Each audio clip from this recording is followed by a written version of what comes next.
जय जगन्नाथ सांग माने आउ गोटे भयानक कहानी रे आपण मानकु स्वागत। एई कहानीटी आम सह शेयर करिसेंती आकाश भाई।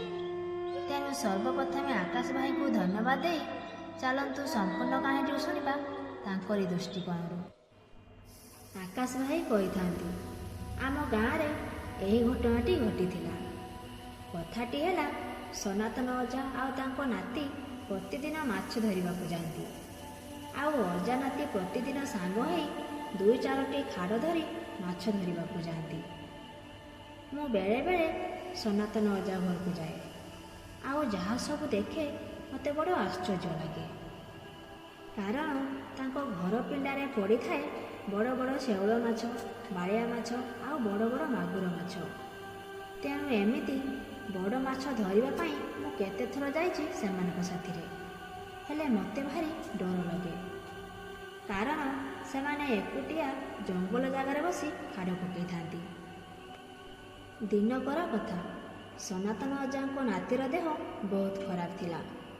तेणु अजा से दिन एका माछ धरिबाकू दिन 3टारू बाहरी गले।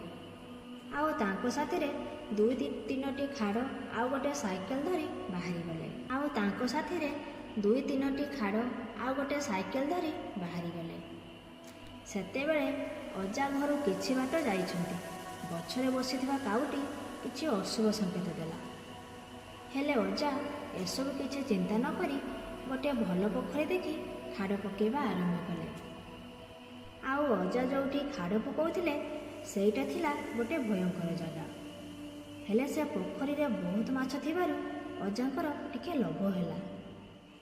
आउ मझिरे मझिरे अजांकर आखि जाई पड़ुथिला पाख मशानी आउ जंगलिया रास्ता रे। अजा जोठी बसिथिले सेठारे मालहांडी दिया जाय थाए। मनीष मला परे 10 दिन रे मालहांडी दिया जाए। सेही जगारे अजा बसिथिले। एमिति सब कथा भाबी से दिन केजानी काहेकि अजांको भारी डर लागुथिला। हेले से दिन गोटे भी माछ पड़लेनी। आउ संध्या हो जिबारु अजा घर को पळि आसिले। सेतेबेले ठीक अजा आसी मशानी पाखरे हेइचंती। हठात गोटे गछ उपरे किए जने बसी बिकटार रडी छाड़ुछि। अजा डर सेपटे न जाई अन्य पट रास्ता रे जीवाको लागिले। हेले अजा सेठी जा देखिले से कथा कहला बेलू लोम गुड़िक टांकुरी उठुछि। रास्ता कड़े गोटे पानी टांकी अच्छी। आउ सेठी गोटे मनीषर छाई पड़ी। हेले सेठी केही भी मनीष नथिले। किंतु एथर अजा आउ अन्य पटे न जाई सेई बाटरे आगकू गले, कारण से चिंता कले जदि सेपटे जीवी पुणी से अद्भुत आत्मा कबल पड़ीजी। तेणु एथर मले मरबी आउ बंचिले बंचिले भाभी गोटे जंगली रास्ता दे चलिले। सेतेबेले कुकुर माने जोरे भकिबाकू आरंभ कले। आउ तांको आगरे केही जने ठिया होइतिबार अजा देखिले। अजा सेठी साइकेल रखी टिके ठिया हो गले। तापरे पुरी किछि बाट गले, किंतु एथर से अतृप्त आत्माटी आग बरगछ पाखरे एमिति बुला बुलेला अजा गोटे नाଳ भितरे जाई पड़ीगले।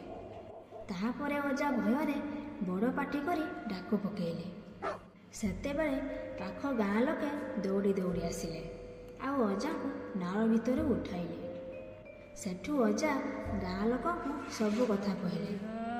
सेमाने कहले ए जगाटी भारी भयंकर। एठी 4-5 जनकर आत्मा अतृप्त हो घूरी बुलुछि। तेणु आउ केबे भी राति रे एपटे जीवेनी। सेही दिन ठारू अजा सेही रास्ता रे आउ केबे भी जाती।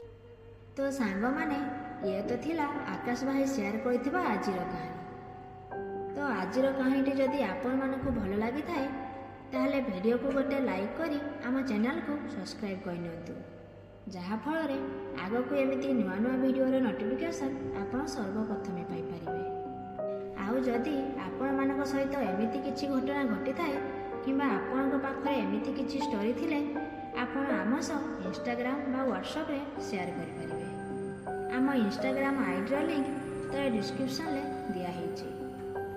तो पुणी देखा आ गोटे भयानक कहानी सह। सेते पर्यंत आमको विदाय दियंतु। जय जगन्नाथ।